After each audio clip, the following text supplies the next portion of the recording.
Bismillahirrahmanirrahim. Assalamualaikum warahmatullahi wabarakatuh. Alhamdulillah. Alhamdulillahi rabbil alamin. Wabihi nasta'inu ala umuri dunya waddin. Asyhadu an la ilaha illallah. Wa asyhadu anna Muhammadan abduhu wa rasuluhu la nabiyya ba'd. Allahumma salli wa sallim wa barik ala sayyidina Muhammadin wa ala alihi wa sahbihi wa man tabi'ahu bihuda ila yaumiddin. Amma ba'd, fa ya ayyuhal hadirun usini wa iyyakum bitaqwallah faqad fazal muttaqun. Saudara-saudaraku jamaah masjid Assalam yang dimuliakan Allah Ta'ala, alhamdulillah pada kesempatan malam hari ini atas karunia Allah Ta'ala kita diperkenankan untuk bertemu kembali, untuk bersama-sama kita melanjutkan aktivitas untuk belajar bersama materi tazkiyatun nafas. Bapak Ibu jamaah yang dimuliakan Allah Ta'ala, alhamdulillah pada malam hari ini kita masih dalam kondisi sehat walafiat, masih dalam kondisi iman dan takwa melekat. Mudah-mudahan sampai dengan akhir hayat kita semuanya bisa sampai pada tahapan husnul khotimah. Amin Allahumma amin. Tak lupa salawat dan salam kita sampaikan kepada baginda Rasulullah Muhammad sallallahu alaihi wasallam. Saudara-saudaraku, materi tazkiyah nafas pada kesempatan malam hari ini akan kita pelajari. Ini bertepatan dengan Agustus.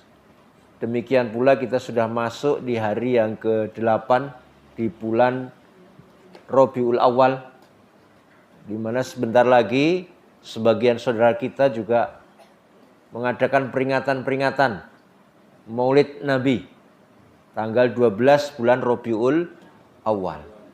Nah, malam ini kita akan belajar tazkiyah nafas.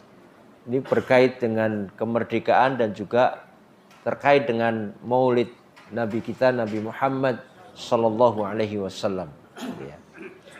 Bapak Ibu, saudara-saudaraku sekalian, sebagaimana yang sudah kita pahami bahwasanya kemerdekaan ini adalah satu karunia nikmat yang dilimpahkan Allah Ta'ala kepada khususnya negeri kita, tepatnya 81 tahun yang lalu. Memang secara normatif kita sudah diakui merdeka, terbebas dari penjajahan, pengaruh bangsa asing, mulai dari Portugis, Inggris, Belanda, Jepang.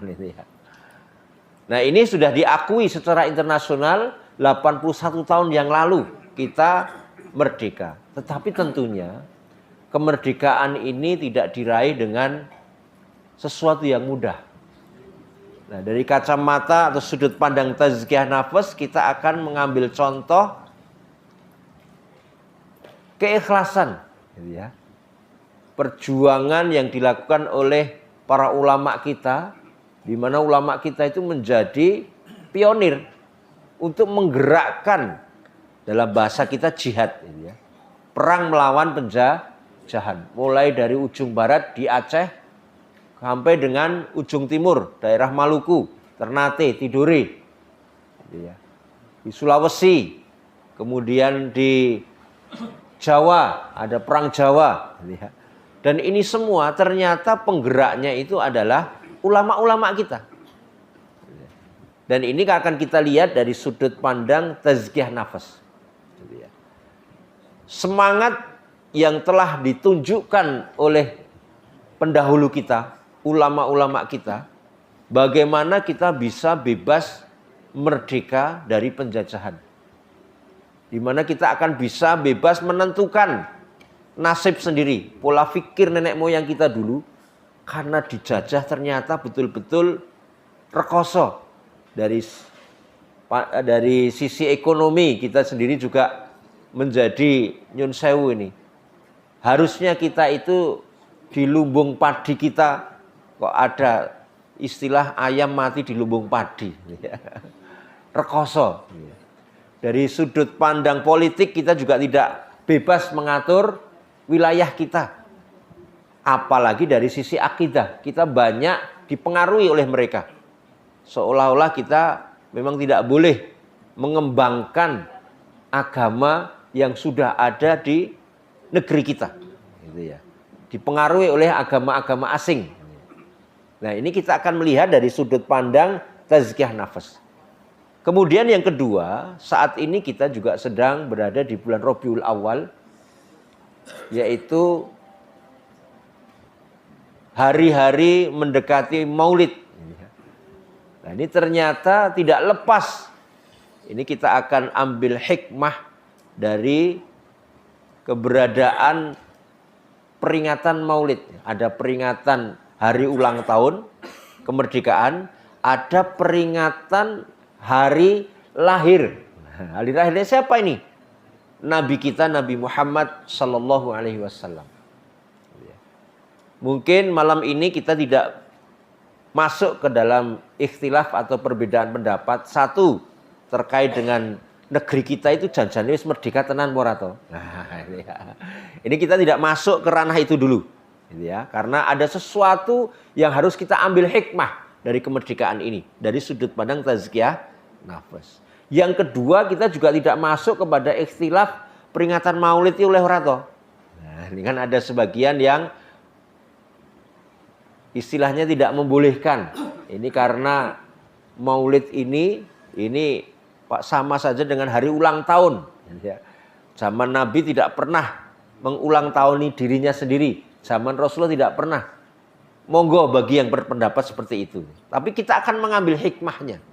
Jadi kita tidak masuk kepada ikhtilafnya. Kita tetap menghormati siapapun yang punya pendapat, asalkan didukung dengan ilmu-ilmu yang memang kuat menurut gitu ya, pemahamannya. Silahkan kita saling menghormati. Tapi di sini kita belajar tazkiyah nafas. Ternyata peristiwa Maulid itu kita ambil dari sudut pandang sejarah awal adanya peristiwa Maulid itu, karena kalau tidak keliru, ini mohon koreksinya, ini di salah satu kekhalifahan, di salah satu khalifah Bani Abbasiyah, ini kemudian dimunculkan peristiwa Maulid ini. Kenapa? Karena generasi penerus itu sudah melupakan Nabi, melupakan sahabat, jauh dari agama. Maka dikenalkan kembali dengan momentum keberadaan Nabi kita. Maka Maulid itu dari sudut pandang memang kelahiran Nabi, ada dua pendapat. Kelahiran Nabi itu mestinya usia 40. Karena usia 40 itu baru diangkat menjadi Nabi. Gitu ya. Kalau baru lahir itu berarti kan belum jadi Nabi. Gitu ya. Tapi ingat, oleh Allah, Nabi Rasul itu pilihan. Dipilih sejak kapan? Sejak kapan ini dipilih? Dalam surat Al-Hajj ayat 75, Allah Ta'ala menyatakan, Huwaladzi a'udzubillahi minasyaitonirrajim, bahwasanya Allah yastofi minal malaikati rusulan wa minan nas. Allah telah memilih. Jadi Allah yastofi minal malaikati rusulan wa minan nas. Dari kalangan malaikat maupun dari kalangan manusia menjadi rasul. Yang memilih itu Allah.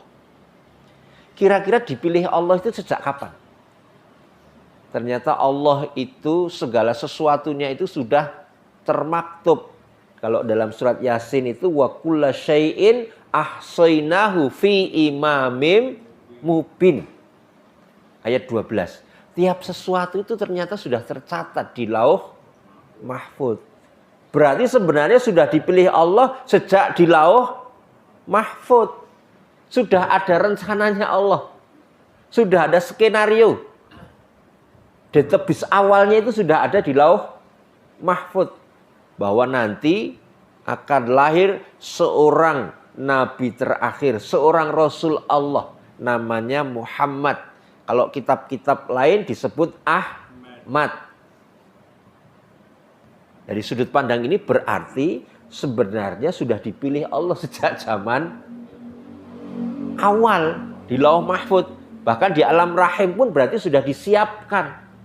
Jangankan seorang nabi, wong kita saja sebagai manusia ini betul-betul pilihan kita itu, kita dipilih dari sekian banyak sel telur dari ibu dan juga sekian banyak sel bakal yang membuai itu dari sel air mani bapak nyun sewu.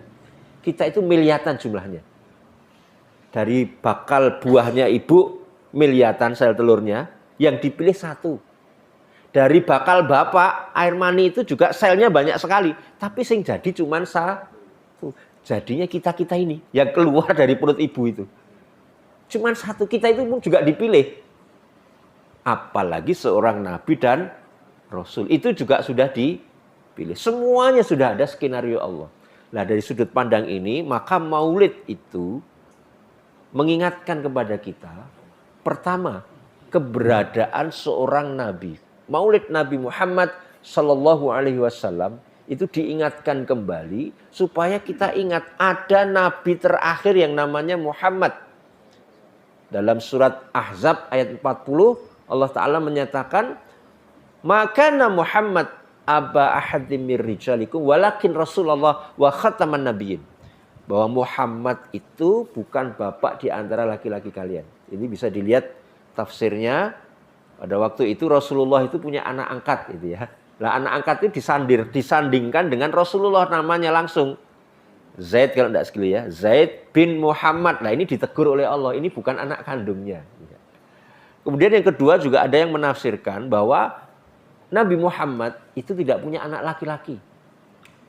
Karena memang anak laki-lakinya namanya Ibrahim itu meninggal ketika masih kecil.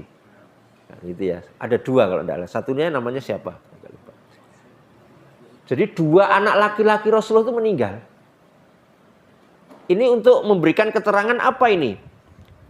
Untuk memberikan keterangan ayat selanjutnya. Makana Muhammad aba ahadim mirijalikum walakin Rasulullah wa khataman nabiyyin. Akan tapi seorang Rasul Allah dan penutup para nabi. Artinya Muhammad itu oleh Allah dipilih menjadi nabi terakhir, penutup para nabi. Nanti kalau kita lihat kisah nabi-nabi yang lain, Bani Israel misalkan. Dari keturunan Ishak, Yakub ada 12. Kemudian keturunan berikutnya itu banyak yang jadi nabi. Sampai dengan Nabi Musa, Nabi Isa.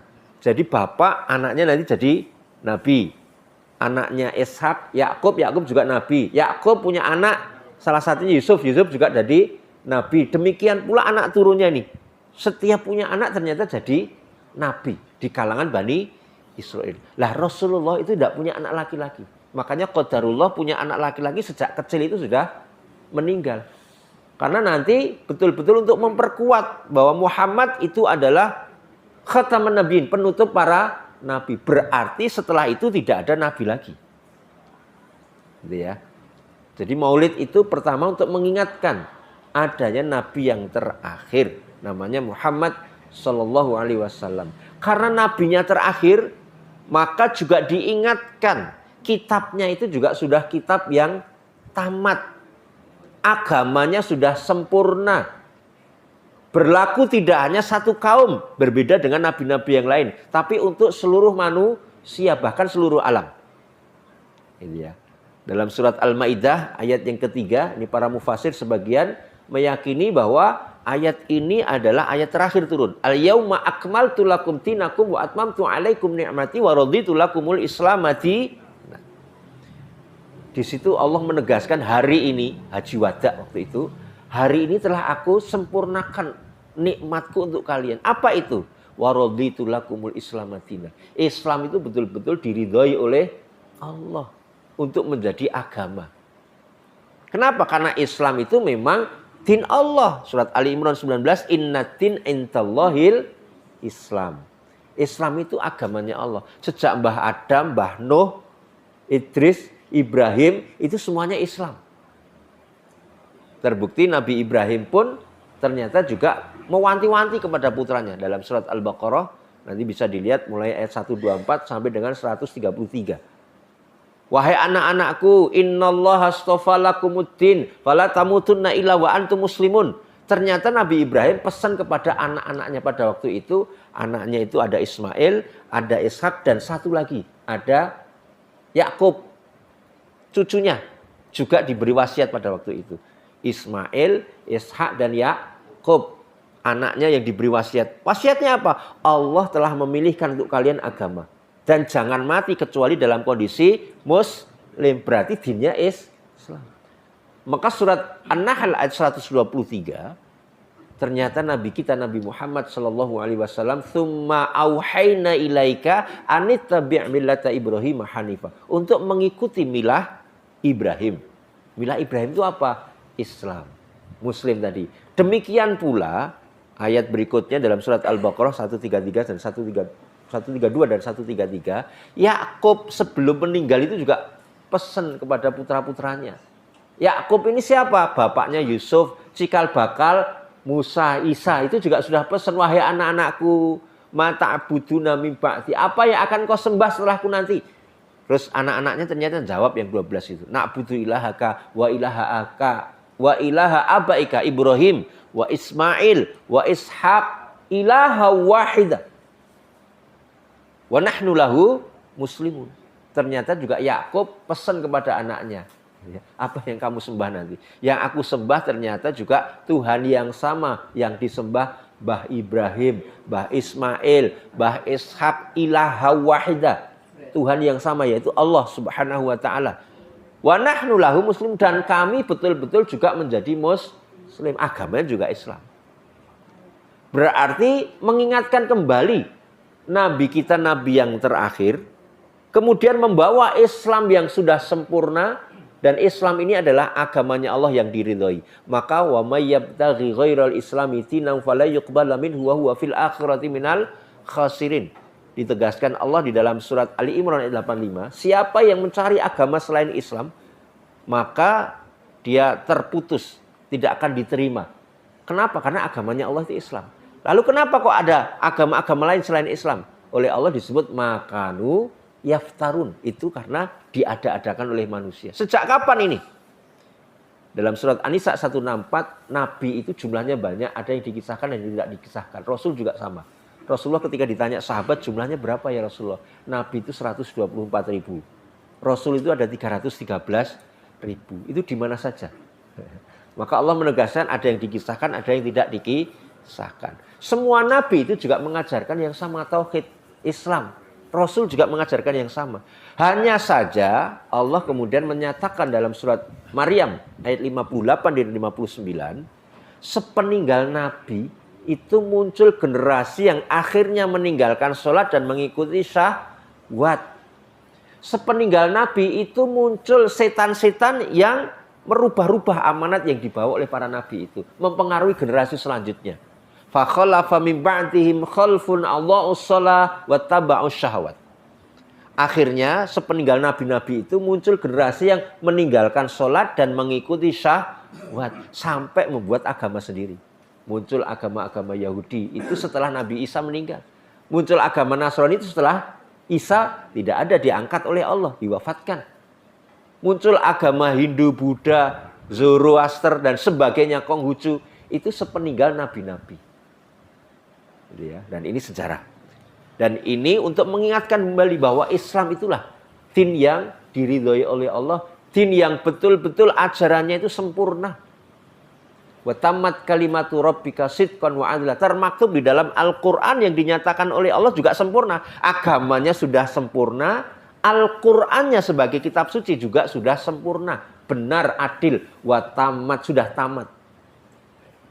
Dalam surat An'am 115 dinyatakan wa tamat kalimatu rabbika sidqan wa adla. Telah tamat kalimat Allah itu. Jadi mulai dari kalimat-kalimat Allah yang termaktub, yang diajarkan nabi-nabi itu, oleh Allah betul-betul disempurnakan di dalam Al-Quran ini. Maka Al-Quran ini betul-betul tamat kalimatu rabbika sidqan, isinya sidqan, kebenaran. Wa adlan, kalau diaplikasikan nanti akan mencapai keadilan. Mbah-mbah kita dulu memperjuangkan kemudian membuat rumusan negara ini mulai dari tauhid dulu, ketuhanan yang Maha Esa. Kalau tauhidnya itu rampung, kalau dulu berhasil dengan syariat Islam, dengan kewajiban menjalankan syariat Islam bagi pemeluk-pemeluknya, maka bisa jadi lebih mudah untuk menjalankan syariat Islam yang nanti akan betul-betul mencapai sila kedua, kemanusiaan. Karena syariat Islamlah yang nanti betul-betul memanusiakan manusia.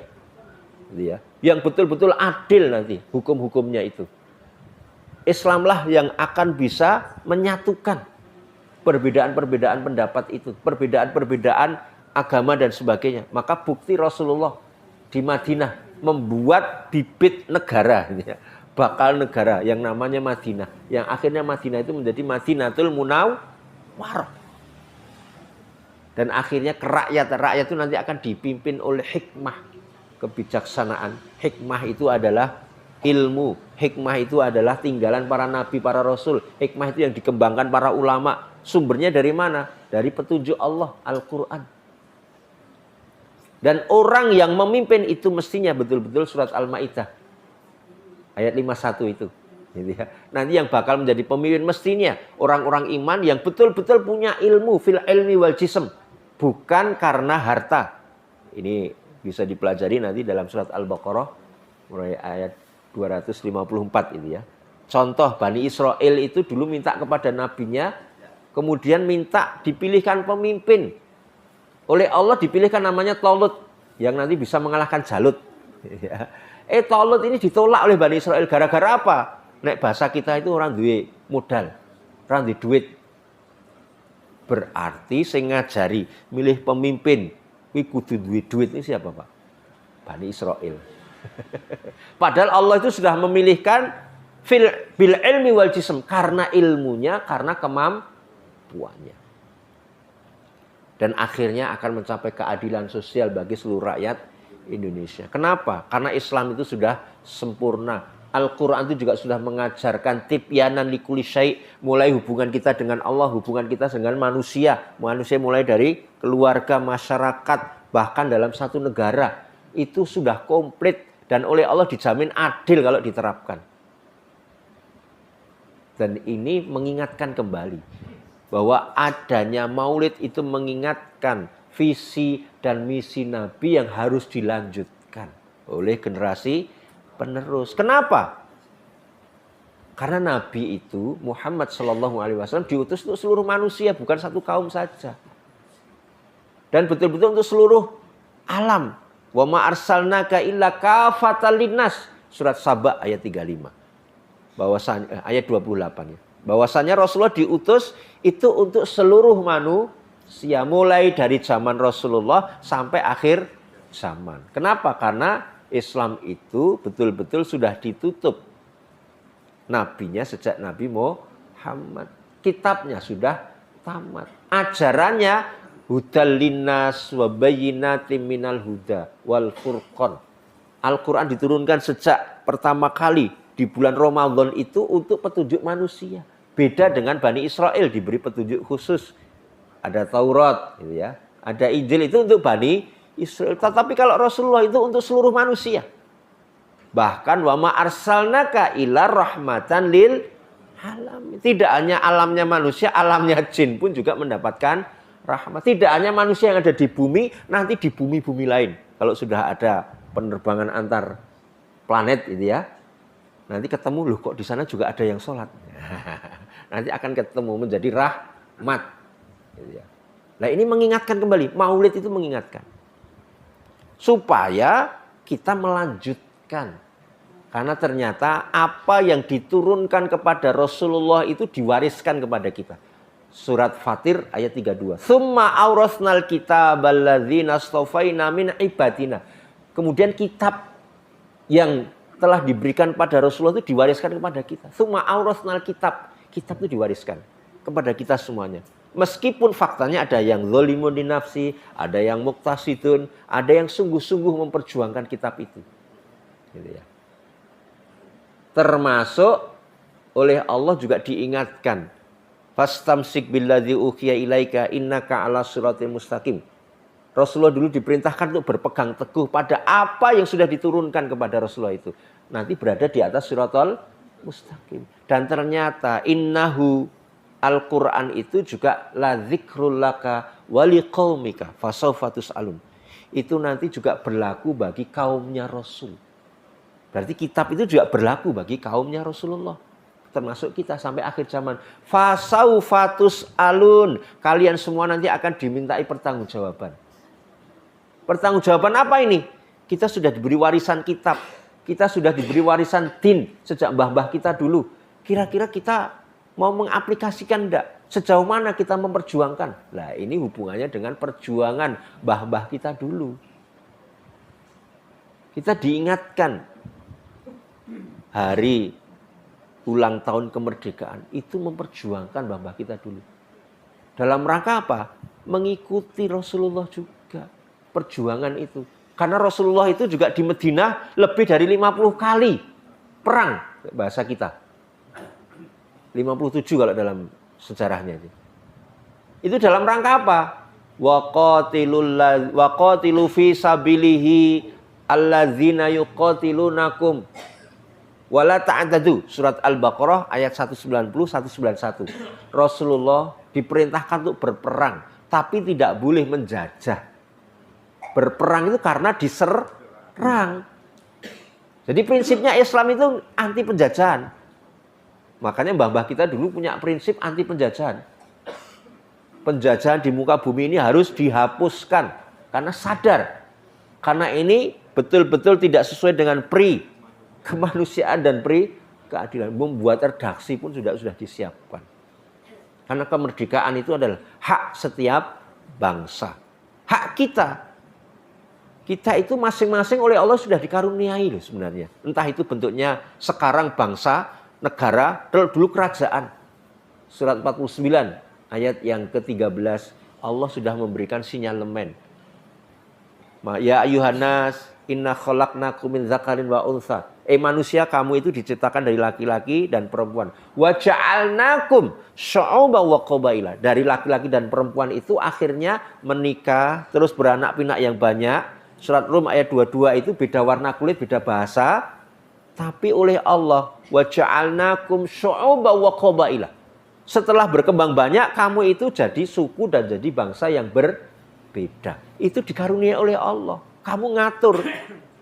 Khalifah diberi bekal, namanya petunjuk untuk mengatur itu. Li ta'arufu, agar kalian saling ta'aruf. Akhirnya nanti kalau kalian saling ta'aruf, maka bisa ta'awanu 'alal birri wat taqwa. Saling bantu-membantu. Ta'awanu 'alal birri wat taqwa. Dan juga bisa saling fa aslihu baina akhwaikum. Sebagai mukmin itu betul-betul mempelopori kebaikan. Makanya dulu kekhalifahan itu juga tidak ditegakkan dengan pedang. Ditegakkan dengan pedang itu, perang itu betul. Tapi kita tidak menyerang, kita itu melawan. Tapi oleh Nyun Sewu ini, propaganda asing, seolah-olah kita itu tegakkan dengan pedang.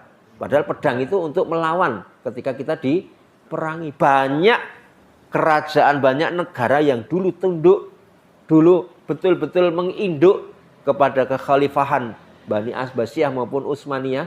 Itu gara-gara apa? Bukan karena ditundukkan, bukan karena perang dikalahkan, tapi karena mengetahui bahwa keteraturan pemimpin Islam itu betul-betul bisa dipercaya. Malah ada kerajaan-kerajaan termasuk pernyataan dari si Sultan. Dulu Mataram Islam itu betul-betul menginduk kepada kekhalifahan Utsmaniyah. Bukan berarti kita dikalahkan perang, enggak. Tapi kita memang bekerja sama. Ta'awanu 'alal birri wat taqwa. Dan itulah terrealisasi yang namanya Islam sebagai rahmatan lil alamin. Lah, dua hal ini, adanya perjuangan ulama-ulama kita, mbah-mbah kita yang mengikuti ulama, ikut berjuang, ini betul-betul luar biasa. Kenapa? Karena ternyata perjuangan itu tidak mudah loh. Orang mau berangkat berjuang, merelakan yang namanya nyawanya, bahkan hartanya, itu dia harus selesai dengan dirinya sendiri. Di zaman Rasulullah juga peperangan itu diikuti macam-macam. Ada yang kalah Ini untuk pelajaran. Kalahnya kenapa? Karena di situ ada orang-orang munafik yang dia belum selesai dengan dirinya sendiri. Perang itu tujuannya untuk apa? Nyari ghanimah. Nyari harta. Salah satunya perang Uhud. Ada siasat dari musuh, kan begitu? Hartanya ditinggalkan, terus lari, padahal itu strategi. Nanti kalau umat Islam marani hartanya, diserang, dan itu kalah. Itu gara-gara apa?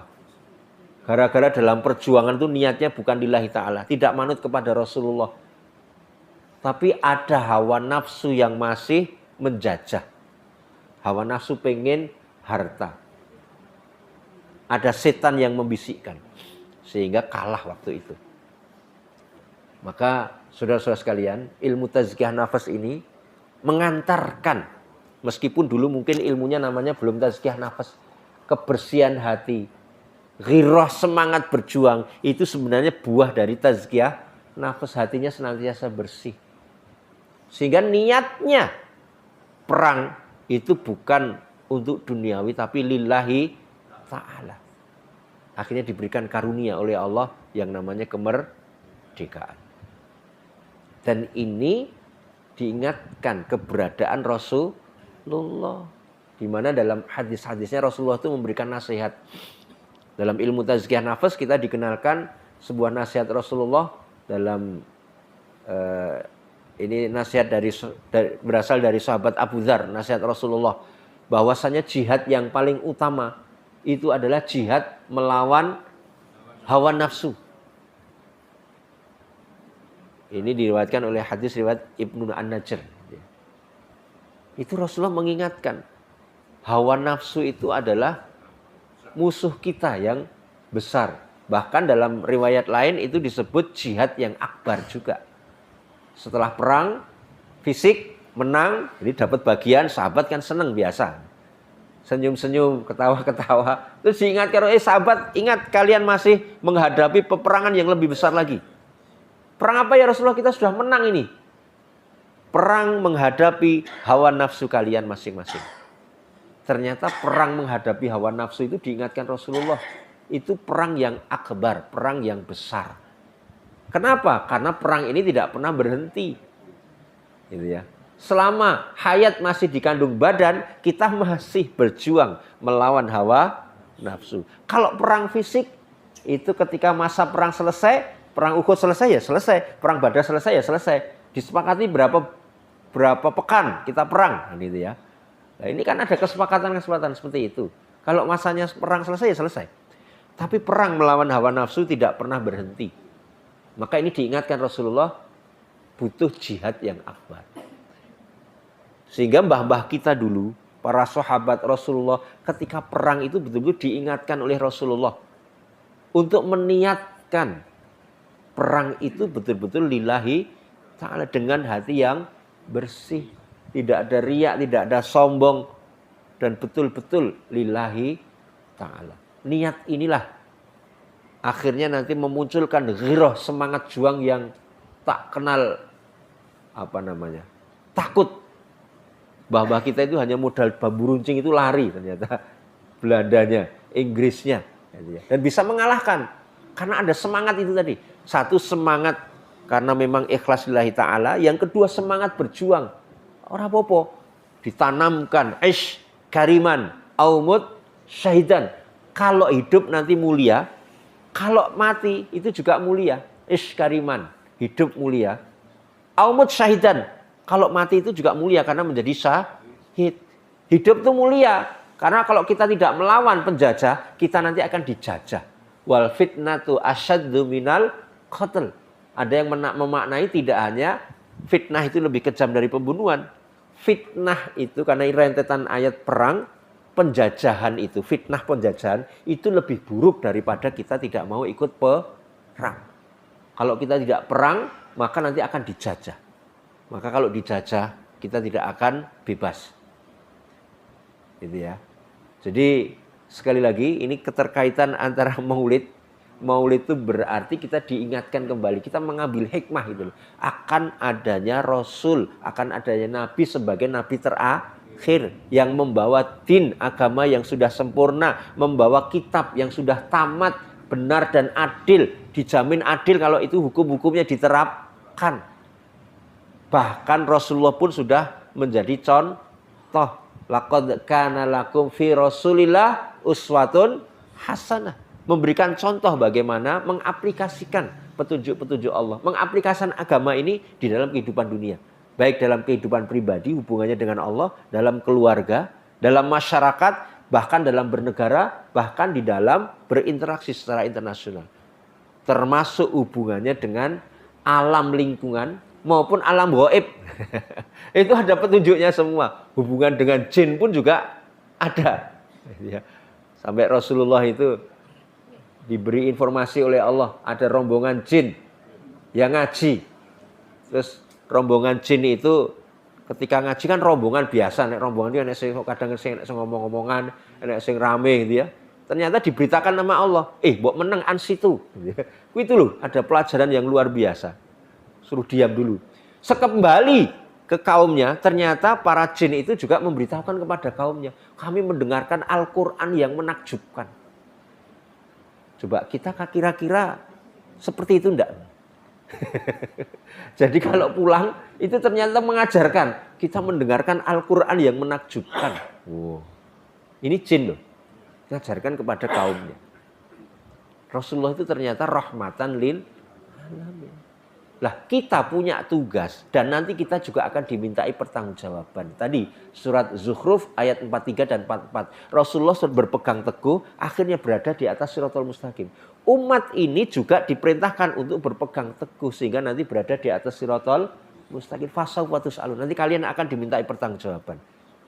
Jangan sampai nanti kita termasuk orang-orang yang kalau dalam surat Furqan ayat 27 sampai 30 itu orang yang menyesal di sana. Wah ya Allah, andaikan dulu aku mengikuti jalan yang ditempuh Rasul. Ya wailata laitani lam atakhid fulanan khalilah. Ya Allah, andaikan aku tidak mengikuti si fulan sebagai sahabat karibku. Laqad adallani ani dzikri ba'da ija'ani. Sungguh si fulan itu telah menyesatkan aku dari Al-Qur'an yang sudah datang padaku. Akhirnya di akhirat itu termasuk orang-orang yang disaksikan Rasulullah, ya Rabb, inna qaumi, ya Allah, kaumku ittakhadhu hadzal Qur'an, menjadikan Al-Qur'an ini mahjura, diabaikan. Wis tak warisi, sudah tak beri contoh. Tinggal berpegang teguh, tinggal mempelajari, tinggal mengaplikasikan. Ternyata malah diabaikan. Ini termasuk orang-orang yang disaksikan Rasulullah mengabaikan Al-Qur'an. Nah, kira-kira kita seberapa jauh sudah mewarisi ini. Kita diingatkan keberadaan Nabi. Meskipun Nabi kita sudah meninggal, tapi warisannya itu masih ada. Dalam sebuah hadis yang masyhur ini banyak kita diungkapkan, taraktu fikum amroini. Aku tinggalkan kalian itu 2 perkara. Lan tadillu ba'dahu. Kalian tidak akan tersesat selamanya, setelahnya. Intamasaktum bihima, ketika kalian berpegang teguh kepada keduanya. Apa itu? Kitab Allah wa sunnah Nabi. Ada yang meriwayatkan sunnah Rasul. Kitab Allah itu adalah Al-Quran, sunnah Nabi, sunnah Rasul adalah aplikasi. Sebagai contoh dari Nabi, bagaimana mengaplikasikan Al-Quran itu. Aku sudah tinggalkan untuk kalian 2 perkara. Taraktu fikum amroini. Maka sekali lagi tazkiyah nafas kali ini edisi mengingatkan kita, mengingatkan hati kita. Bahkan Rasulullah, bagaimana supaya kita bisa berpegang teguh, maka hati kita harus disiapkan dulu. Maka tazkiyah nafas menjadi pintu utama, pintu awal bagaimana nanti kita bisa berpegang teguh kepada Al-Quran. Karena untuk berpegang teguh itu sesuatu itu harus ada di dalam hati kita dulu.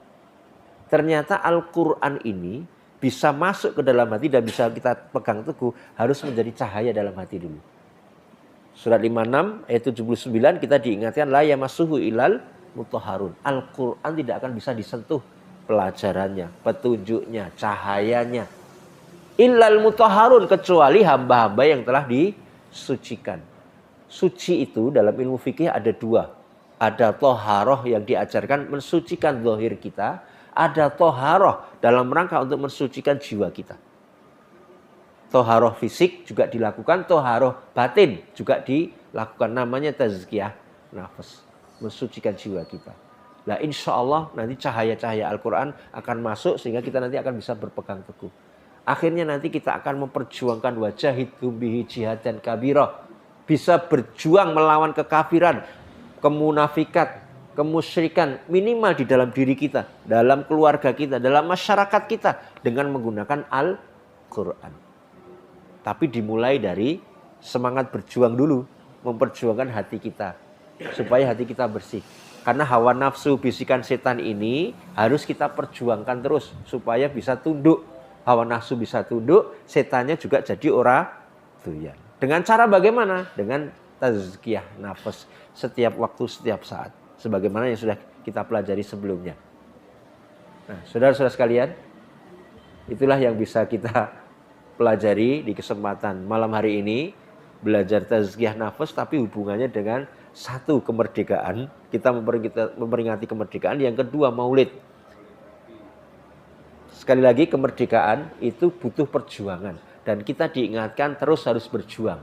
Meskipun kondisi kita saat ini seperti ini, tapi kita tidak boleh berhenti untuk berjuang.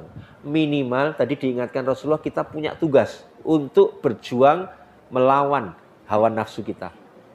Kemusyrikan, kemunafikan di dalam diri kita, dalam keluarga kita, dalam masyarakat kita. Kalau masing-masing umat Islam punya kesadaran berjuang seperti ini, maka jaminan Allah di dalam surat 5 ayat 35. Ya ayyuhalladzina amanu ittaqullah wabtaghu ilaihil wasilah wajahidu fi sabilihi la'allakum tuflihun. Insyaallah nanti akan betul-betul mendapatkan kemenangan, kemerdekaan yang sejati.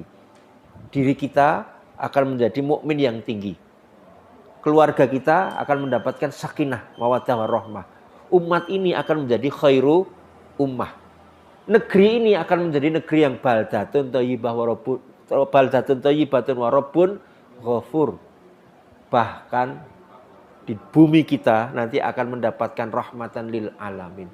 Manakala kita mau berjuang terus. Jadi tidak hanya berjuang itu mbah-mbah kita bisa wis berjuang. Loh, kita juga harus berjuang. Kita juga ada perintah berjuang kok. Meskipun menghadapi kekafiran, menghadapi kemunafikan yang sampai sekarang yang mengkhianati kemerdekaan ini, itu namanya kemunafikan. Untuk kepentingannya golongannya sendiri, untuk kepentingannya sendiri, itu namanya kefasikan, itu juga harus diperangi. Itu namanya kezaliman. Sehingga keadilan sosial itu tidak tercapai. Kemanusiaan yang adil benar adab itu juga belum tercapai. Wong ketuhanan yang Maha Esa aja, maaf ini. Diteliti ternyata umat Islamnya pun yang sholat pun baru 38%. Meskipun 80% itu muslim.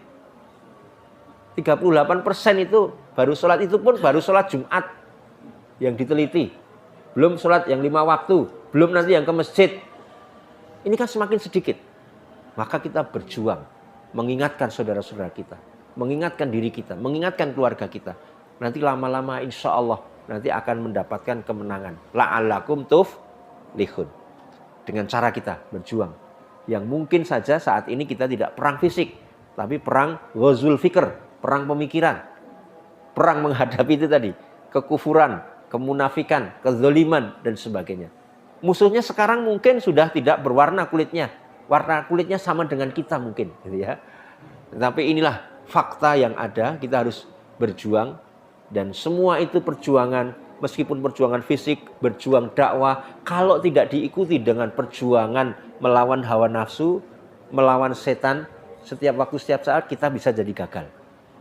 Karena perjuangan fisik ketika tidak ada keikhlasan, riak dan sebagainya, gagal di tengah jalan. Dan kita sudah mempelajari itu dalam hadis riwayat Muslim dari sahabat Abu Hurairah.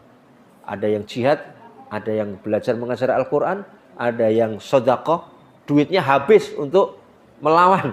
Tapi ternyata dia kalah dengan hawa nafsunya. Dan sudah banyak contoh yang dibukakan oleh Allah. Sudah menjadi pimpinan pondok pesantren. Tapi ternyata itu berjihad itu. Tapi ternyata masih kalah dengan hawa nafsunya. Sudah menjadi syekh yang punya riwayat bacaan Al-Quran sampai lengkap. Tapi ternyata juga masih kalah dengan dirinya.